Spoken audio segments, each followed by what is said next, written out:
Assalamualaikum warahmatullahi wabarakatuh. Akkam hiriyoottan koo nagaa keessan ani nagaa gooti. Har'amee karaa salphaa ta'een akkamitti qabxii barattootaa hojjechuu akka dandeessan isin garsiisaa nafaana bu'a. Kana hojjechuudhaaf jalqaba Excel keenya irra seennaa. Akkuma argitan asirratti number name xh jenneetiin wantoota jiran kana barreessinaa jechuudha.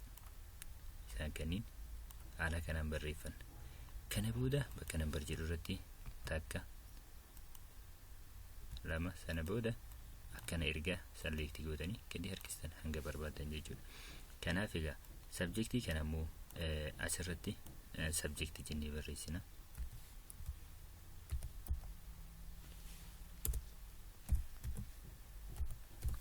Erga haala kanaan barreessinee booda asii hanga subjectoota bakka jiraniitti jechuudha asitti select goona. San booda margin in the center bakka jiru kanarratti dhoofnaa jechuudha. Akkanatti nuuf ba'a. Sana booda isa kana guddisuus ni dandeenya. Haala kanaan wantoota garaagaraatiin jijjiiruu ni dandeenya jechuudha. Kana malees kan biraa immoo subjectoota kana kallattiin itti tolanii jijjiirachuudhaaf orientation kan jedhu irratti dhoofne haala kana kallattii barbaannetti jijjiirachuu ni dandeenya jechuudha.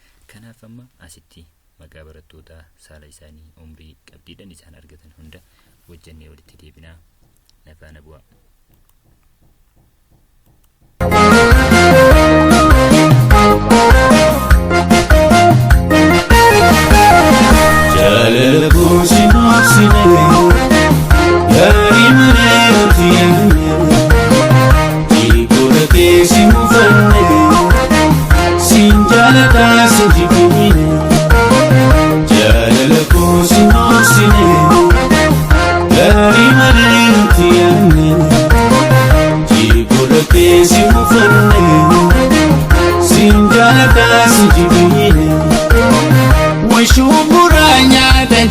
Facasuga ansifu pengala jennan turada washumburanya jennan facasuga ansifu pengala jennan turada alati yesa. Kanaaf erga haala kanaan ulaagaalee jiru guuttannee booda haala isin argitan kanaan maqaa barattootaa, saala isaanii, umrii isaanii, akkasuma gosa barnoota isaanii hanga fida wajjin erga guuttannee gara tootaalii keenya hojjechuutti dabarra jechuudha. Tootaalii karaa sadiin hojjechuu dandeenya. Kana keessaa inni salphaan ta'ee akkanatti akkuma jirutti hunda isaa select goona. Akkuma jirutti jechuudha guutuu isaa hanga bakka tootaal jedhu kanatti jechuudha. Subjectii jalqabaarraa hanga bakka tootaal jedhutti erga haala kanaan select goone asirratti ni dhufna. Auto sum bakka itti afuutti dhoofne sum kan jettu irra yoo dhoofne tootaalii keenya haala salphaa kanaan nuuf fidaa jechuudha. Karaa lammaffaadhaa asirratti ni cuqaasna. Sana booda f of x wanti jedhu asirra ni jira. Isarratti erga dhoofne sum kan jettu irratti ni dhawina. Kana booda kana bakka nu mijjatu kaawwanneeti subjectii keenya kan jalqabarra jiru hanga dhumaatti kan jalqaba hanga dhumaatti haala kanaan erga select goone isa kana ol deeffanneeti asirratti okay jennaan jechuudha. Haala kanaan nuuf dhufa. Sana booda qabnee gadi harkisuudha. Inni karaan sadaffaan immoo asirratti ni dhufna mallattoo wal qixaa ni barreessina. Sana booda sum shiftii tuqnee lakkoofsa gadi yoo tuqne nuuf banama. Kana booda subjectii jalqabaarraa hanga dhumaatti ni harkisna. Kan jalqabarra jiru jechuudha. Akkanatti erga haala kanaan harkisne booda ammas shiftii fi 0 qabne itti cufama enter jennaan. Haaluma argitaniin haala kanaan nuuf fidee jira. Kana booda qabnee gadi harkisuudha. Kanatti nu dhufa jechuudha. Average keenya bira deemna. Averages karaa sadiin hojjechuu ni dandeenya. Ammaaf f of x dhaan hojjennu. F of x sana booda average kan jedhu irratti erga tuqxanii okay jettuuni. Sana booda amma subjectii jalqabaa irraa kaastanii hanga subjectii dhumaatti hanga asitti jechuudha. Ni cuqaastu akkuma argitan kunoo gosa barnootaa akkasuma average keenya meeqa akka ta'e nuuf fidee jechuudha. Kanaaf isas karaa sadiin hojjechuu ni dandeettu. Ammaaf kanumaan isin garsiisa yeroo waan hin qabneef haala salphaa ta'e kanaan akkanatti harkifattanii xumurachuu dandeessan. Sadarkaa to'afe raankii jedha sadarkaa jechuudha. Isa kanas hojjechuudhaaf asirratti f of x kan jedhu irratti ni dhooftu. Raankii kan jedhu irratti soqtanii ni dhooftu. Okay jettanii haala argitan kanaan isinii fidaa jechuudha. Erga haala kanaan isinii fidee average jalqabaa irratti dhooftu. Akka argitan asitti isinii fida. Kan gadi aanurra gadi buutaniiti amma ammoo erga isarra gadi buutanii average jalqabaa irraa kaastanii hanga kadhumaatti gadi harkistu haala kanaan jechuudha. Akkanatti isinii fida. Sana booda F4 dhooftu mallattoo doolaarii haala kanaan isiniin kaayaa jechuudha. Erga haala kanaan inni isinii kaayee kanaaf bakka isinii mijjatutti ol siiffattanii okay jettu akkanatti isinii kaa. Sana booda qabdanii gad harkisuudha. Haala isa harkitan kanaan akka ajaa'ibaatti isinii fidaa jechuudha. Kanaaf haala kanaan hojjettu. Amma kan nuuf gireediidha. Gireedii hojjechuudhaaf is equal to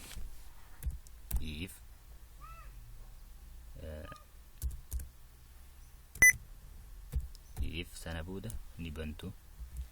Erga bantanii booda average jalqabaa irratti dhooftu jechuudha. Kanaan booda average keessan ni filattu. Meeqa ol yoo ta'e A akka argatan, meeqa ol yoo ta'e B akka argatan, akkasitti haala jiru kamiinuu nu arga barbaaddu jechuudha. Erga average keenya irra dhoofee mi'aan amma warra 85 ol fideef A kenna. Kanaaf shift fi irra guddaa tuqxu. San booda walqixa jettaniini 85 qoodduu mallattoo sana erga haala kanaan galchitan booda jidduu isaatti jechuudha A galchitu. Keessaa baatanii haala kanaan jechuudha.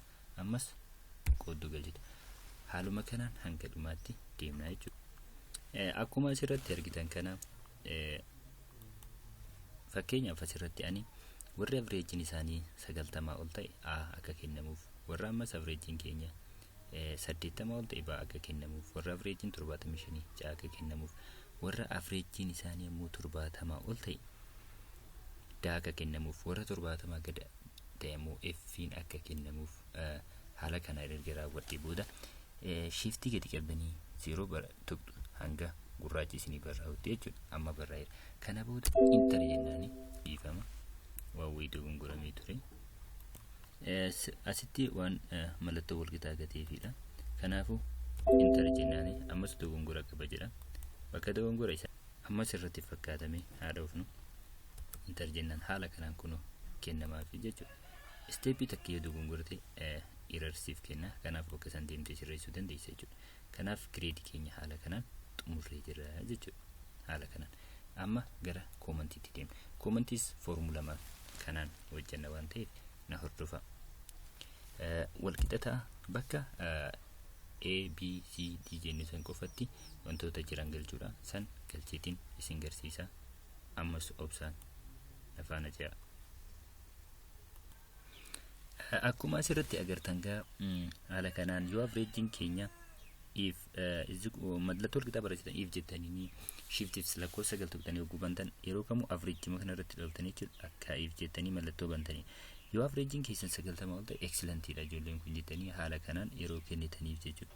Haala kanaan kan gireediidhaan wal fakkaatu bakka A'tti excellent galchuudha, bakka B'tti very good, bakka C'tti goodidha, bakka D'tti bakka C'tti very goodidha, bakka D'tti goodii, bakka D'tti failidha, bakka E'tti immoo F'tti immoo failii jechuudha. Erga haala kanaan xumurtanii shift gadi qabdanii 0 tuqxu hanga gurraachi isinii dhufutti kana booda enter jettuun haala kanaan dhufaa jechuudha. Haala kanaan waggoonni isinii dhufe akkanatti qabdanii gad harkisuudha. Haala kanaan xumurtanii jirtu jechuudha. Erga haala kanaan xumurree ulaagaalee jiru kan itti aanu waliin ilaalla.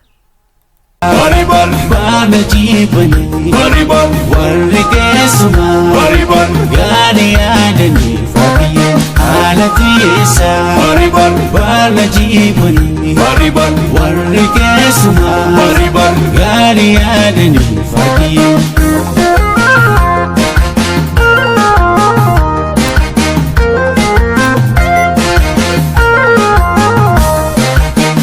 Jagarakia entu nambenne ya damato buntu sumana sakale akka kusolale fedike swambenne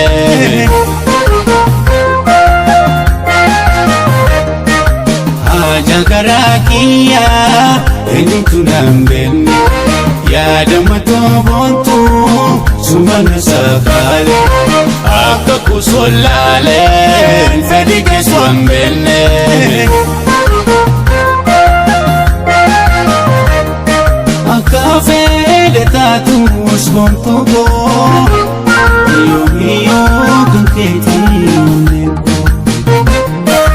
Kafele tatus montugo Yomio kungketi yonengo Rapi kubakaba Kesa kiyakan Kamtu sinargini Jalalle lubbuko Rapi kubakaba Kesa kiyakan Kamtu sinargini Jalalle lubbuko